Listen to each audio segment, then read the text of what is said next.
So welcome back to this next episode of the LiveLarge blog, and I must say it's taken a minute to put together, but we finally got Mr. Pinna. We're here, man. Mr. Pinna in the building, ready to share the story of how this brand came about. So don't forget, subscribe, push the button, and all those sort of things. Follow us on YouTube, and we'll put all that information at the end. I don't really need to talk about it, but so Reece, introduce yourself to the world. I'm Reece Brown, from Derby, from London originally, and I own the clothing label Pinna. It's Pinna UK on Instagram, Twitter, on ASOS Marketplace, Depop, Big Cartel. You can find us on there as well. And yeah, everywhere, basically at the moment. Yeah, man, we're doing all right. So before we touch on that, I want to get a bit of backstory on yourself. Mm-hmm. So grew up in London. Whereabouts? London, Shepherd's Bush. Okay. West London. Yeah, I know it. From them sides originally. Moved to Derby when I was about 10, 11. Come up here, slipped in nicely, was alright. I've been here ever since, man. Okay, but I know that hold on to the accent though, you know what I'm saying? The accent's still kind of down south, you get me? I have to hold on to it a little bit, but yeah, when I'm up here now, you get me, so. Well, that's what I'm saying, I'm originally from East London, so I'm from out Hackney, so when I came up here, it was like, different. Very different. In London, it's all built up and that. In Derby, you come up here, it's all green. There's a lot of space. A lot of space, you come up here. Quiet though, isn't it? Quiet, my guy. When the first night I got here, and I got ready for bed and that, couldn't sleep for about 6 months. It was so quiet. No sirens. Nothing. No noise from the high street. Nothing. The settings are so different. It's like so random, and it's like, what? It was weird, like climatising to Derby, because I'm used to the hustle and bustle, like even like little bits and bobs, like missing the 24-hour shop. Bro, stuff like that. Like my mum still complains about it now. The convenience here is mad. Like everywhere locks up at like 8 o'clock. But in London, you can be up at 4 in the morning and places are open, it's popping. But here, like you have to have like a regimented system, otherwise things not gonna work. You but end up with no milk. Telling you, you're drinking water in your cereal. It's mad. It's mental, man. But Derby, I actually love it here now, man. I'm not gonna lie, it's been a blessing to me. Because the situation I came out of, quite frankly, if I'd have stayed, it could have got a bit messy. So the opportunity came around and I dipped. So the opportunity and not look back. Even when I go home now, just to see family, see a few friends. For a bit, then back up. And then like 2 hours, 3 hours in London, I'm ready to come home. It's like, I never understood that saying when people say it's too hectic, it's mad, it's really fast. I never understood that until been out of it a few years and go back and like, yeah, it's mad. That's real. So education, what was your education? Where did you get educated? So when I come from London, I went to a school called St Albans Primary School in Chaddeston. Okay. I was there for a year. I think I only did like year 6, and I went to St Benedict's. Okay. I was there for a bit.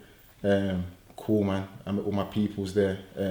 In my shoots, you'll see like a lot of people, like my family in it. A lot of them are from like school and that as well. Okay. People that I've met through school and people through school. Did that. I was into sports, so from there I went to college to go and do sports. Okay. Did sports there, done really well. Then the next step for me was uni. That's all I was thinking of: school, college, uni. Went to university. Went to go and do sports technology. I thought it would be like designing football boots and kits and all this crazy so the stuff. design's always been in you? It's always been there. Right. But that was what I wanted to do because I was playing football heavy then as well. So I was like, this is me. And then I got there and it wasn't what I expected. Okay. So first year, dropped out of that course, started something else. Sport event management. Got through that. But while I was there, I was interested a bit, but I'd be in lectures, just doodling all over my notepads and that. I'm drawing designs and pictures and thinking about names of what I can name a brand. If I ever made one, I'm thinking forward. So I'm thinking, like all my old notebooks are just pictures of feathers, like my logo and stuff. I was drawing feathers from early for no reason. Like, this looks cool. That looks alright. I like that. You say no reason, but there was a reason. But it turns out that was then going to be in my logo. Yeah. So covered in pictures and doodles. And then I remember I was in like, could have been my second to last year. and I ended up speaking to one of the tutors there. Her name's Fiona Phoenix. I'll never forget her name. From Sheffield Hallam. I was talking to her about I like uni, but I'm really thinking about fashion. Like I want to do like clothing. I don't know in what capacity, because in uni it's hard because you're broke. Yeah. You're on a mad budget, yeah, but I'm walking past all these shops, like for example Size was my spot, and boy, it might sound weird, but man can't afford £80 cargo bottoms in that when you're at uni, because I've got to think about what I'm going to be eating, and then I've got to think about the 4 waves I've got lined up, you get me, in the week, because I was waving Tuesday, Wednesday, Thursday, Saturday, you get me, that's what we do at uni. So I'm thinking, how am I going to even afford my liquor and buy garms? So like you have to be inventive. So I think it's a place called Division Street or something like that, and it had like little boutiques. Like you go into this area and there's like little boutiques and stuff, and it's all like individuals setting up like little shops and stuff, and they've got all their clothes in there. T-shirts like 10-15 quid, but you've never seen these kind of like designs before. So that sparked it for me, and it turns out that Fiona Phoenix knew somebody who owned one of those boutiques, and I did like an assignment on them, and from then it just kicked off for me.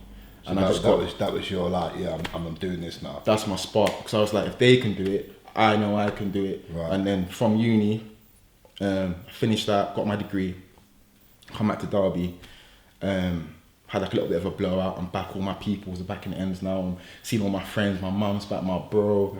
And then I thought, cool, I've got to do something constructive now. And that's when I started to map out things for Pinna.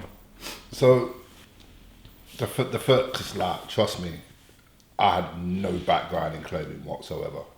My motivation was, because I worked in schools, nightclubs, music, blah, blah, blah.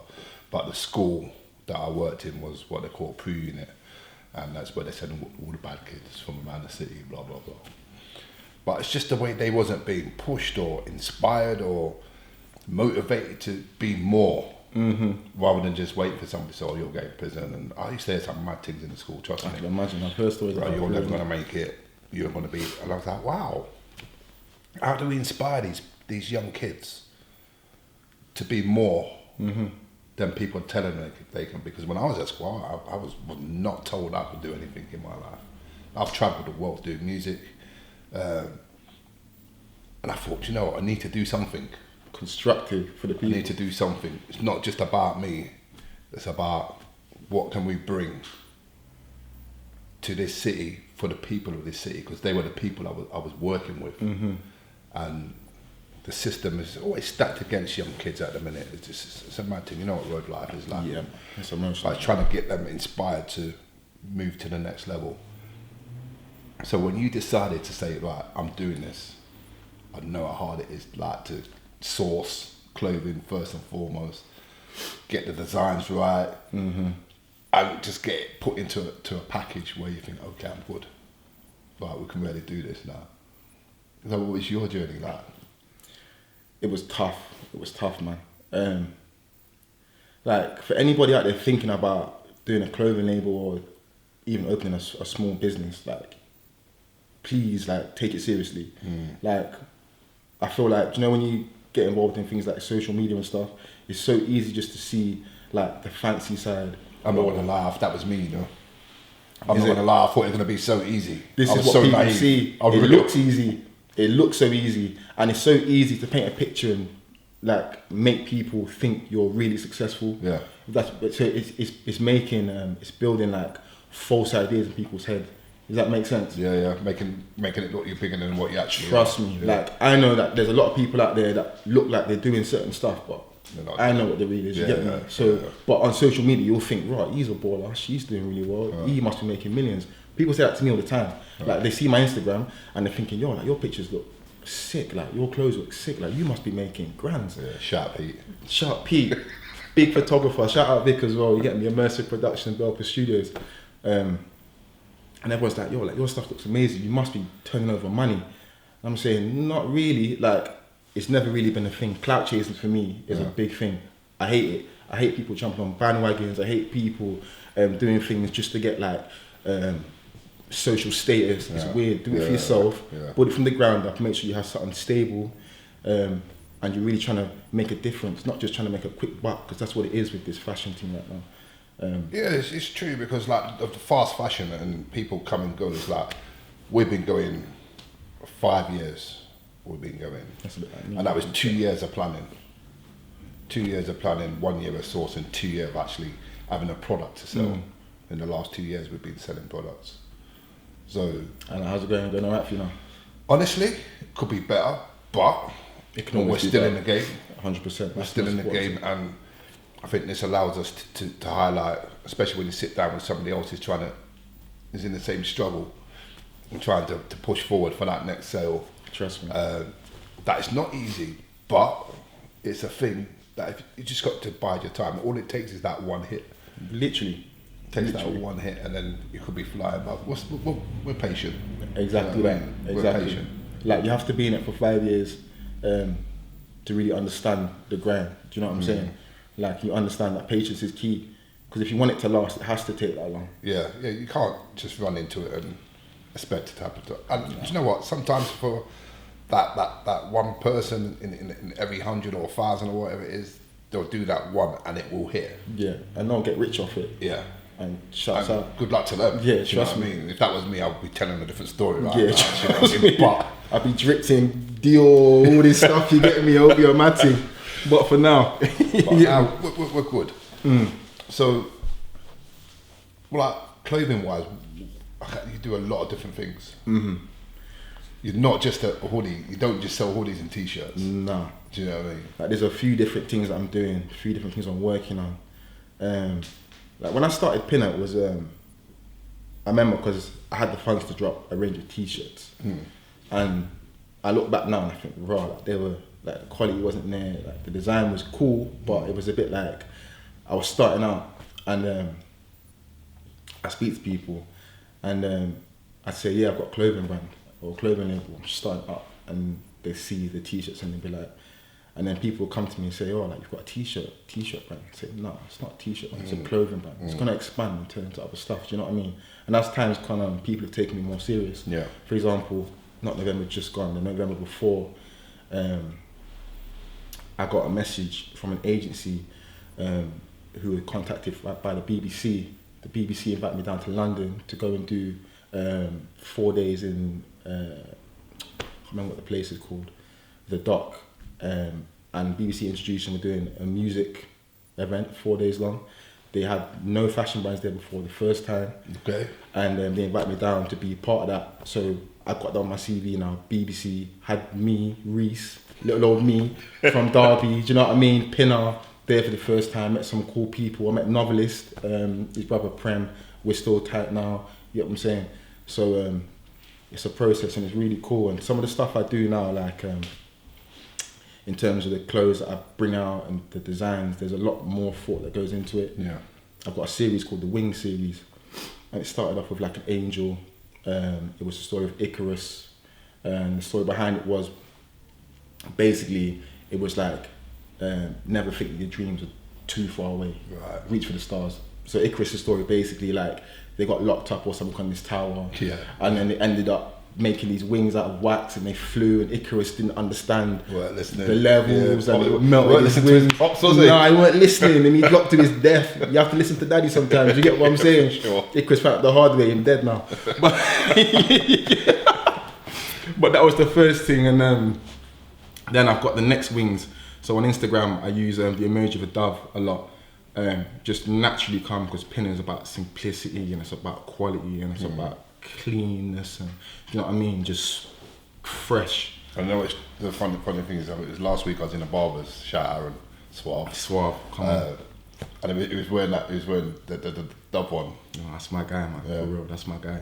Like, I've got a love for Aaron. Yeah, same. Yeah, Suave. Same, big up to Suave Barbers, man. He was he always reps. Every time I had something new to tell him about it, we'd sit there, talk about business and talk about stuff, and he definitely kept me grounded sometimes, and he's such a humble guy, and he used to talk a lot of sense. Sometimes I'd go in there and sales weren't right, and I'd be struggling, I can talk to him over a trim, and you would just know that, like, I come out of there fresh, reinvigorated, you know what I'm saying? Yeah. So see, that chairs a lot in it. It's like a therapist. I'm like, telling you. Me, we sit there, we chop it up about all sorts, and like, he'll always say to me, oh, B, how's the business going? And I'll tell him, like, it's like, well, why don't you try this? Or It would always give me like some sort of inspiration or Trust me. or like tell me like, listen, like, dead, get out. Do you know what I mean? Yeah, for real. And, like sometimes you need that voice, that trusting voice. Trust me. He's behind the like, Clippers. man. Trust me. Because you're gonna trust him with your wig top. You're gonna trust him. You have to like you can take his life. advice. That's your life. You get me? It's real. It's really good people. But I see your things knocking about. So, ASOS, yeah. ASOS has been a bit mad recently for me still. So, I was doing well on there. So I've been making sales in like Nigeria is the weirdest one for me. I was in there, made some sales in Nigeria, Canada, Miami, New York, Denmark's a big one for me. Sweden, Finland, France, quite a few in Italy. Germany, Bulgaria, bro, we're worldwide at the moment. We're doing mad. But so last month, I made like loads of sales basically on there, and I was like top 150 out of 900 boutiques on there, which is big numbers. And then this month I've checked. When you're 18 days in, 17 days in, checked a few days ago, and I was like top 60 out of 900 boutiques. So that's the kind of level that we're doing. In the right direction, yeah. Like obviously, like I know it comes in spurts. Sometimes you might do really well, then the next few months might be kind of dead. But I'm just screenshotting all them stats now and making sure because it keeps those sales, and it's nice that it's not just your friends and family buying. Exactly. It's not just your friends and family support. There's actually people out there in the world that like what you're doing, and they're thinking, boy, I might put my money down on that. And if someone in Nigeria or Bulgaria or Denmark or Miami or wherever want to put their money in, and we're not talking like, oh, it's a secret chat, like buy this for me. No, this is someone you've never ever met before. Never, off their own accord. Someone you probably will never ever meet. And but they want to support what you're doing. Mm-hmm. That must feel nice. It's a good feeling, man. It's a good feeling. Like sometimes I just have to just sit back and I just think, like, why are people like even interested in it? Because like I don't see myself as big Pinna. Like I'm just Reece, just trying to do a little something for myself. That's because you're grounded. I try and stay that way because I don't want to get like too excited. Do you know what I'm saying? But one little bit of advice I would say to you is sometimes you need to take that excitement and use that energy. A lot of people say to me, you know. A lot of people say use that energy for you to push to the next level. Trust me. Because if being humble is great, but when you've had a bit of success, you have to celebrate it. For real. Celebrate with the people around you that are close to you, people that have kept you going, and take that energy and push it on to the next level. This is what I'm learning as time goes on. Because like I know you can be too humble sometimes. Like, because then you become quiet. Yeah, this is the thing. I think like as the years have gone on, I've definitely become a bit more braggy about my brand. Because it's not just a t-shirt brand anymore. You know what I'm saying? Like I've got a collection and I've got some stats to back up that I'm here for the long run. You get what I'm saying? And I've got a lot of friends. Like shout out all my boys and all the people in Derby that really support me because, like without their support mentally as well, it would be a lot harder to do what I'm doing. Yeah. So it's crazy because like I'll go back to the barber shop again and like people will say, oh. And like you know how the barber shop is like people chatting it, but often enough in the shop people will talk about, oh, Pinna's got a new drop coming. Oh, I've seen that thing. I want that thing. Like I've already put my order in. And people like so I don't know all of these people. I know some of the people in the shop. You get to know people like in passing, but some of these are just random people to me, and they're talking about this guy called Pinna. I was like, F this Pinna. What's this guy got over me? Do you know what I mean? Why is he shot in clothes and that? Mine's not really moving too tough and blah, blah, blah. Then I looked into it, I was like, right. Serious. I get it. I get it. I definitely get it now. It's crazy. And you know what? As soon as I got it, I was happy. I wasn't even hating. I ain't gonna lie. At first I thought, like, why is it? Like, in my head, I'm thinking, yeah, you would did it naturally. When you got your own brand and like things that are slow and it might be 1-2 a month or whatever, and then you think, why is like this guy like, what's he doing that we're not doing? And I don't want to say it was hate. No, it's like I get that sometimes. It's like trying to work out the secret. Do you know what I mean? For real. Like, what's the recipe, man? Yeah. What's the recipe? And I fully get that because I get that sometimes. Yeah, I see some things. I'm like, yo, that's dead. Literally. And I think that's more of my personal rather than a business. Yo, like, are you like, are you hard to please? Like, in terms of like, so like, you might see something that's in your, say, like clothing, for example. Like, if you see like a brand, yeah, and you think, yo, like, why they got 10,000 followers and that? I don't have that. Why they got my man in their garms? Why are they in that place? Why are they selling there? Because I get like that. I think, yo, I'm better than you. Why are you doing levels like that? And do you know what it is? It's like, I think in some way you have to kind of think along those lines because it pushes you on to get your stuff to that level. 100%. Because like I've seen some brands out there and I think, Jesus Christ. But they're doing numbers. Serious numbers. And you can't hate on somebody's business because yours ain't doing as well as they are. It's like, take it as inspiration, you know what I mean? Exactly. Use that focus that they've got and scan untold sites, looking at what people are doing, trying to see what the next wave is and trying to like jump on board. But then you think, you know what, but that's not really us. So you have to be take what you can and leave what you don't need. That's the fine line. Like, do you know what I mean? Especially with the fashion thing. Yeah. It's a very fine line between trying to be the trend and trying to be the originator. Yeah. Because to be the trend is so tempting because when you're on this side of the trend, it's like, you know that people are gonna like what you're doing. There's no risk involved because that's what's in. Like, you know that if you're on the hype train, like, you're more likely to make more sales. Because if Supreme are doing a peach hoodie, then I do a peach hoodie, but it's half the price. People are going to look at my brand and think, raw, it looks like Supreme and I can do that. Do you know what I'm saying? But if you're like an originator and you're trying to do things on your own, it's a lot harder. Especially coming from a small place like Derby. Like, we're not in London where there's just mad opportunities. You kind of have to make a way for yourself, you get what I'm saying? This is true. So these are all the things that can really get into people's heads, man. But like, when there's people like me and you that you have a vision and no one can take you off track from the vision, it has to be the vision. Like, I've turned down opportunities before that could have meant me making loads more sales, or I could have had loads more followers on the gram, but I didn't feel like that was for me. Do you know what I'm saying? Yeah. Sometimes you have to battle that in your head. Is it money you want, or do you want longevity? It's tough. I'll take longevity. I'd take that any day, bro. It could take me 20 years to actually make the money from me this. and whoever's coming after me. So exactly. Flashing up had money. Coming from East London, I've had money. Do you know what I mean? And not always legit money, but it's money at the end of the day. It's peas. Yeah. Sometimes you have to think, that's nice, but it's 2 months down the line. You have to go and do it again. Do you know what exactly. I mean? Do you want that sort of life, or do you want that life where what you're building is growth, and not only for you, for the people that you love and that come after you, and inspiring them to see where they're going to come from and what they're going to do. Exactly that, man.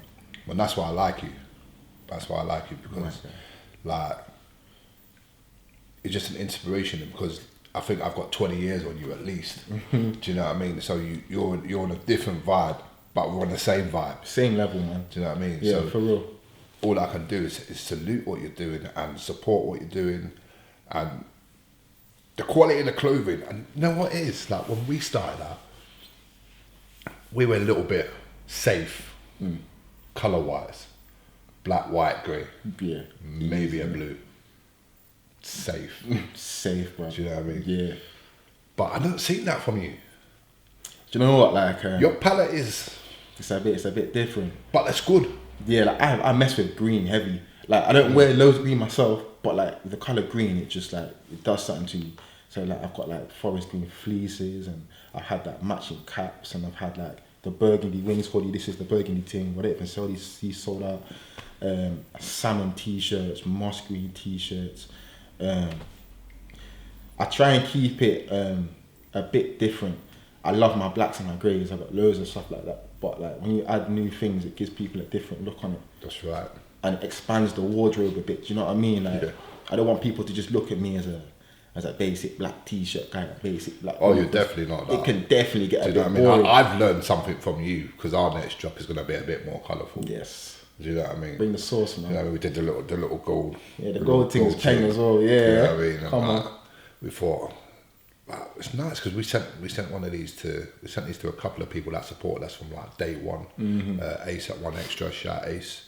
There's a street magician guy called Neo, who we used to do lots of gigs with, and like he's been supporting us and wearing our stuff from we got our first tee. He was our first job. Yeah. Do you know what I mean? So shout out Neo, and hopefully we're going to get him on there as well. Yes, man. He's going to play with your mind. You know what I mean? His card tricks and all them. I'm trying to see some matching. You know what I mean?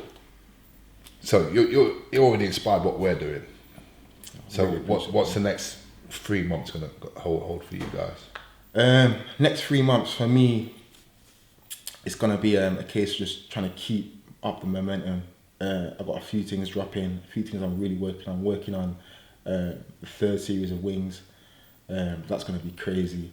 I'm going to try and put quite a lot into that and make sure it's a big one. Yeah.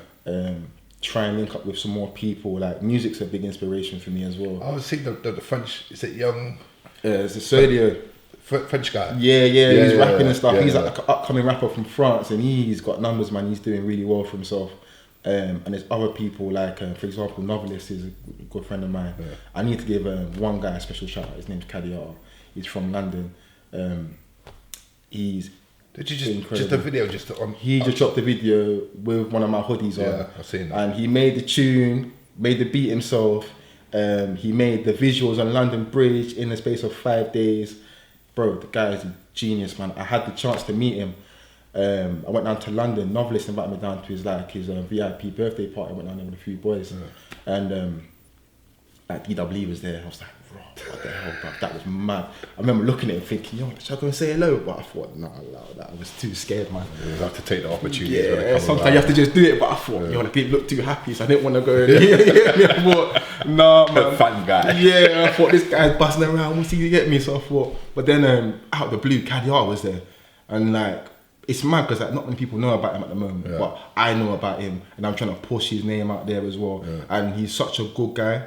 Like he supported me from day one when I shouted him. A lot of people you shout and they give you airtime or they don't really interest because you haven't got numbers. Yeah. But him, good dude, man. So stream one more time by Cadiata on YouTube. Get the views up for him. Follow him on Instagram, all that stuff, and check out the hoodies and the Pinna he's wearing, and go and buy yourself some of that as well. You get me? Make sure you support the brand and the wave, man. For real. Yeah, love that. See, it's not just about us. And then people say to him, why are you doing it? Why are you not just doing it for yourself? This is why we don't do it for ourselves, because there's a lot more than us about out there. 100%. There's a lot of talent around the East Midlands, around the Midlands area. And we're going to be travelling the country to catch up with like-minded people. Mm-hmm. So this is why we do it, because as much as we can make from it, or as much exposure as we get from it, we're giving someone else that same light. 100%, man. And we hope this is all built to inspire. Take the messages, take the pitfalls, learn something. And if you're going to do it, get up and do it. Don't talk about it. Yeah. We spoke about it for 2 years. Not going to lie, we sat down and we said, yeah, we're going to do this. Yeah. 2 years it took us talking to get going. A year to get everything in place. And like I said, 2 years selling. And it's not easy, but remain humble and keep it moving, because you could be the next Pinna. But you know the name's copyright, so don't use that actual name. Trust me, I take it quick. I take this court quick. Be the next Pinna. So we really appreciate you coming out. Thank you for having me. And let me just say, it's a Sunday morning.